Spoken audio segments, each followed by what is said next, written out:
Africa దేశమైనటువంటి కాంగోలో గత కొంతకాలంగా అనేక దాడులు జరుగుతున్నాయి. ఇటు ఇస్లాం అలాగే క్యాథలిక్ క్రిస్టియన్స్ ఇద్దరూ కూడా దాడులు చేసుకుంటున్నారు. అయితే ఈ రోజు ఒక క్యాథలిక్ చర్చిపై జరిగినటువంటి దాడిలో 34 మంది క్రిస్టియన్స్ చనిపోయారు. అక్కడ ప్రార్థనలు చేసుకున్నటువంటి ఈ క్రిస్టియన్స్ పై ఈ ఇస్లామిక్ స్టేట్ కి సంబంధించినటువంటి అనువాదకులు అలైడ్ డెమోక్రటిక్ ఫోర్స్ అనే ఒక సంస్థ, అంటే వీళ్ళు ఇస్లామిక్ అనువాదకులు అనమాట. వీళ్ళు ఇస్లామిక్ స్టేట్ కి అనువాదకులు. వీళ్ళేమొచ్చేసి ఈ క్యాథలిక్ చర్చిపై దాడులు చేశారు, అనేక విధాలుగా దోచుకున్నారు. లోపలికి వెళ్లి మరి ఒక్కొక్కరిని విచక్షణారహితంగా దాడి చేసి దొరికిన దానితో కొట్టి చంపేశారు.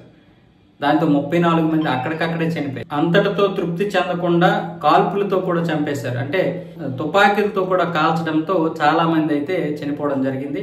ఈ 34 మంది ఇప్పుడే కాదు, ఇంతకు ముందు కూడా అనేక మంది చనిపోయారు. ఇలా దాడులు జరుగుతూనే ఉన్నాయి. ఇప్పుడు నెలకి 2-3 దాడులు అయినా ఇలాంటివి జరుగుతూ ఉంటే 100 మంది చనిపోతున్నారు. దీని మీద ఇప్పటి వరకు ఆ కాంగోలో ఒక సమస్య అయితే పరిష్కారం కావడం లేదు. కాంగో మాత్రమే కాదు, మొత్తం ఆఫ్రికా దేశాల్లో ఈ విధంగా దాడులు ఎక్కువైపోతున్నాయి. కానీ దీని మీద ఎవరు మాట్లాడే పరిస్థితి లేదు. దీని మీద అంతర్జాతీయ సమాజం కూడా పట్టించుకోవడం లేదు. లోపాయికారంగా అంటే మొత్తం ఈ ఇస్లామిక్ సంబంధించినటువంటి ముస్లిమ్స్ కి అలాగే ఈ క్యాథలిక్ చర్చ్ సంబంధించినటువంటి క్రిస్టియన్స్ కి రోజు రోజుకి దాడులు పెరిగిపోతూనే ఉన్నాయి.